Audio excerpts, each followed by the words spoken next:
हां, तर मग आता स्टोरी कुठे पण आली ती हां, मग मी ती गाडी थांबवलेली. मग गाडी थांबवल्यावर तो आला मागनं. मग मी विचार केला आता जर गाडीचा खर्च जास्त असला तरी हा खर्च दिल्याशिवाय काय मला सोडणार नाहीत. मग गाडी जी पळवली त्या दगडी रस्त्यातनं कशी झाम गेलो. मेन रस्त्यावर आलो, टर्न घेतला. हां, आलो दादा म्हटलं, हाक मारली त्याला. काम आहे, आलो थांबा म्हटलं आणि गेलो की मग दिवसभर त्याच विचारात. गाडीला जास्त खर्च असला तर बोंबलायचंच. आणि ती एरिया जो आहे का नाही त्यामध्ये सारखं सतत जाणं असते आपलं. मग तिकडे गेल्यानंतर विषय झाला. हां, मग दिवसभर त्यात विचारात. मग संध्याकाळी म्हटलं बघ, आपण एकाचं नुकसान केलं आहे, आपल्या हातानं नुकसान झालेलं चुकत का असं ना, पण आपल्या हातानंच केले. म्हणजे आपल्या एखाद्या चुकीमुळं दुसऱ्याचं नुकसान 100% आता झालं आहे. मग आता या गोष्टीपासून पळून न जाता एखाद्या शूरवीराप्रमाणे, एखाद्या खंबीर माणसाप्रमाणे त्याला फेस करणं मला त्यावेळेला महत्त्वाचं वाटत. मग because I am fucking man. मग त्यावेळेला म्हणलं काय पण होऊन दे, आता संध्याकाळ 6 वाजलेले काहीतरी, तिकडनं सगळं आवरलेलं काम माझं. काय पण होऊन दे म्हटलं, आता फेस करायचं त्याला. तोवर मी ते दुपारी त्या माझ्या गॅरेज मेकॅनिक एक मित्र आहे त्याला सांगितला विषय. ते मला एवढा खर्च होईल, काय विषय नाही म्हटलं, करून देऊया. मग झालं की मग संध्याकाळी म्हटलं काय पण होऊन दे जायचंच, कारण आपली चूक आहे ती आपल्याला आता भरपाई करायला पाहिजे. सेल्फ अकाउंटेबिलिटी आपल्या स्वतःमध्ये पाहिजे. आपल्या चुकांची दुरुस्ती आणि चुकांची रिस्पॉन्सिबिलिटी घेणे ही पण कला असली पाहिजे स्वतःची, आणि ती आपल्याला इम्प्रूव्ह करण्यात मदत करते. तर त्यावेळेला झालं. मग गेलो जातो म्हटलं, आता सकाळी काम होतं जरा, कारण सांगितलं त्याला, जरा पैसे द्यायचे होते, पार्सल अंगावर पडलं असतं म्हणून. लईच काम होतं अर्जंट, तिकडे गेलो नसतो तर मग तिकडचं अंगावर पडलं असतं म्हटलं काम. असं कारण सांगितलं त्याला. मग चेपातीनं बघितल्या, त्यानं फोन केला त्याला. आणि बरं जे होते चांगल्यासाठी होते, मी का म्हणतो आहे, कारण त्यावेळेला जर मी गेलो नसतो तर ती म्हणाली मला तिकडे गेलो. पुढच्या दिवशी मी येणार होतो पोस्टमध्ये. त्यांना कसं कळलं की मी पोस्टात कामाला आहे. व्हिडिओ रेकॉर्डिंग काढलेली तिथली जी इथे गाडी लावली ना त्या पलीकडच्या भिंतीवर एक कॅमेरा होता, तिकडची व्हिडिओ रेकॉर्डिंग काढली तिनं. मग ती व्हिडिओ रेकॉर्डिंग काढल्यानंतर विषय काय झाला, एक व्हिडिओ देऊन दाखवली की मला. मग ते म्हटले पोस्टातला आहे, मला माहीत होतं, का आलेलं आम्हाला. आम्ही जाणार होतो पुढच्या दिवशी पोस्टात, आणि पोस्टात घेऊन चौकशी करणार होतो पोरगं कुठं आहे म्हणून म्हणतो आहे आपली सेल्फ अकाउंटेबिलिटी घ्या, नाही तर ते तात्पुरत्या डिस्कम्फर्टसाठी लई मोठा डाव अंगलटला असता माझ्या. तर त्या दिवशी मी गेलो नसतो तर पुढच्या दिवशी येऊन ते पोस्ट ऑफिसमध्ये आले असते आणि ते म्हणले असते सगळ्यांना असा पोरगा आलता. त्यांना सगळ्यांना माहिती काल असतात ना कोण आहे पोरगा, मीच त्यो. त्यापेक्षा मी तिथे गेलो ते बरं झालं ना. तिकडे गेलो, असं खर्च आहे म्हटले. मग दाखवले की त्यांना. मी म्हटलं थोड्या दिवसात थांबा, करूया काम करूया म्हटलं. तसंच एक करूया म्हणून एक आठवडा गेला, 2 आठवडे गेले. तर रविवारी करूया म्हणून तिनं काय फोन केला नाही, मी पण केला नाही. मग मला पैशाची गरज होती ना त्यावेळेला, पेट्रोलला पैसे नव्हते माझ्याकडे. काय सांगावली तुला, पेट्रोलला पैसे नव्हतं त्यावेळेला. मग मी जितकं टाळता येईल तितकं टाळतो. मग 15 तारखेनंतर काय, 20 तारखेला काय तो फोन आला त्याचा. अरे काय म्हणला, फोन बिन काय नाही, काय केलं नाहीस काय नाहीस. मी म्हणलं वय जरा पैसे मी जास्तीत जास्त लांबवाय बघाल तो, कारण माझ्याकडे पण पैसे नव्हते आत्ता. असं सांगितलं त्याला. मग म्हणला नाही मी केले म्हणलं काम टाकीचं, 1000 रुपये खर्च आला आहे. मी म्हटलं 500 रुपये मी माझ्या मेकॅनिकला विचारलं मित्राला, ते म्हणला 500 रुपये येते, ते म्हणाला 1000 रुपये. मी म्हटलं एवढा होता कसा खर्च.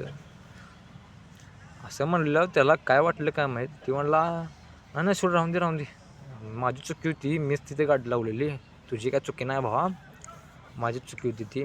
गाडी लावल्यामुळं चेपा निघल्या त्याच्या टाकीला, त्यात तुझी काय चुकी नाही, माझी चुकी आहे, ठेव तू. असं म्हणला. तुझी गाडी असते तर तुला काला असतं, असं म्हणला आणि ठेवला त्यानं. मला त्याला वाटलं सोड आपली चुकी होती. आता आपल्यामुळे तरी जरा तर नुकसान झालं असेलच. आता मला माहीत आहे भावा, 1000 रुपये नुकसान झालेलं नव्हतं, एक 500-600 रुपये आला असेल, कारण तेवढी चेप झालेली नव्हती ती.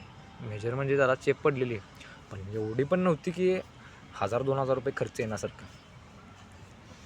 मग विषय झाला ते कॉल केला नाही त्यांना मला. मग असं म्हणल्यावर मला त्यावेळेला वाटलं आता नुकसान झाले जरा तर परतफेड करायला पाहिजे. पण त्यानंतर मी त्याला कॉल केला नाही. पण त्याच्यानंतर एक 2 आठवडे जसे गेलेत की नाही, त्यात मला वाटत राहिले की नाही हे आपल्याला माहीत असून पण आपण काहीतरी चुकीचं करावले. कारण ना ते आपल्याला आतल्यात माहीत असते की काय तर आपण चुकीचं करावले. आपल्यामुळे एखाद्याचं नुकसान झालं आणि त्याची आपण परतफेड न करता त्याला आपण टाळ्या बघावली. हां, हा जो एक मिनटा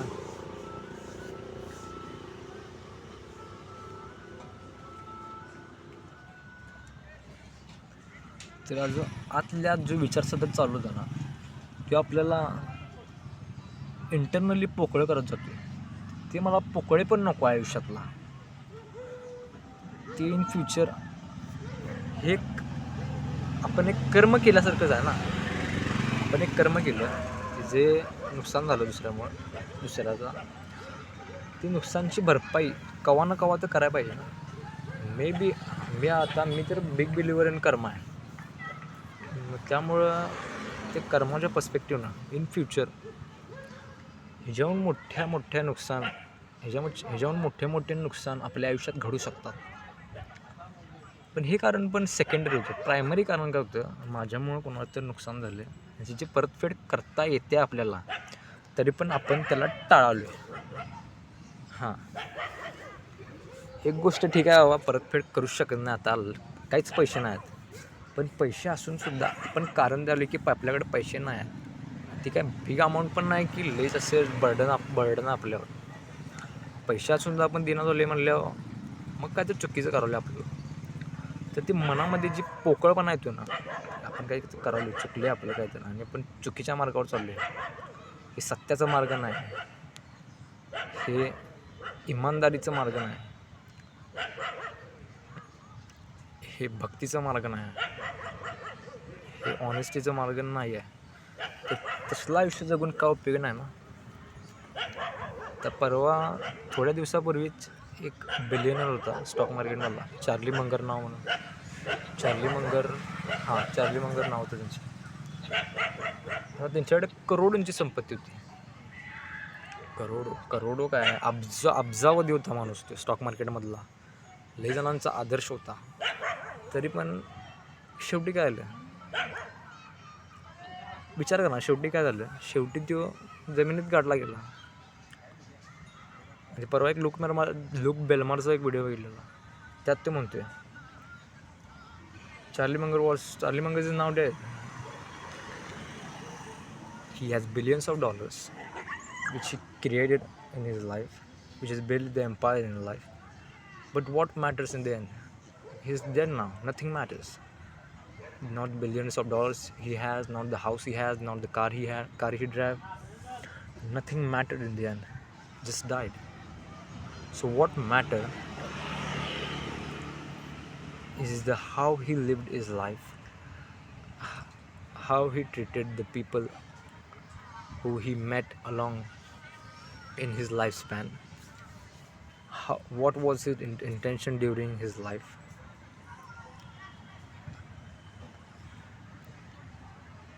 and what impact he made on this planet when he was alive. So that just hit me. ते सेंटेन्स माझ्या डोक्यात गेलं. त्यावेळेला ह्याच्यात पूर्णपणे इमोशनल होऊन चालणार नाही, कारण काही भडवे लोक असतात त्यांना धडा शिकवायच लागतो. कारण हे वाक्य ऐकल्यावर तुम्हाला 1-2-3 शेर आले असतील डोक्यात. काही जण असतात की ज्यांना माणुसकीची भाषा समजत नाही, तर त्यांच्यासाठी नाही यात पूर्णपणे इमोशनल होणं. पण बेसिक आपली जी व्हॅल्यू आहे, बेसिक कोर व्हॅल्यूज ज्या म्हणतात, त्यामध्ये ही एक गोष्ट ॲड असली पाहिजे की आपण आयुष्यात कसं जगालो आहे, पण काय इम्पॅक्ट आणलो. आपण जी आपल्या आयुष्यात जी माणसं आहेत, आपण जिवंत असताना त्यांना आपण कसं ट्रीट करतो आहे, त्यांच्यासाठी आपण काय, तर हेच तर मॅटर करते ना. शेवटी काय शेवटी एकतर जाऊन हवेत जायचं आहे, नाहीतर एकतर जमिनीत जायचं आहे. तर त्याला आज मी कॉल केला. शेवटी त्याला सांगितलं माझ्यामध्ये तर 500 रुपयेच खर्च आला त्याला. मग त्याला सांगितलं माझा आता झालं आहे म्हणून पगार. मग म्हटलं त्याला 500 रुपये माझ्याकडे खचून शिल्लक होतं, मग मला आता ऑनलाईन पाठवतो. आणि सॉरी म्हटलं माझ्यामुळे तुम्हाला थोडा त्रास झाला. कसं आहे, मला ते पटलं नाही. शेवटी तुम्हाला कॉल करूयाच म्हटलं. तो पण भला माणूस निघाला. ते पण म्हटलं असू दे, पाची बोटं सारखी नसतात, प्रत्येकाच्या अडचणी असतात फायनान्शियल. तरी तुला काय फोन केला काय मी त्यानंतर? तिनं फोन केलेला नव्हता ॲक्च्युली मला एकदा पण. त्या कॉलनंतर एका महिनाभर तरी केला नव्हता कॉल. महिना नाही, एक 20 दिवस तर केलेला नव्हता कॉल. शेवटी आता त्याला पैसे पाठवलेत मी. Thanks to me for being honest to you.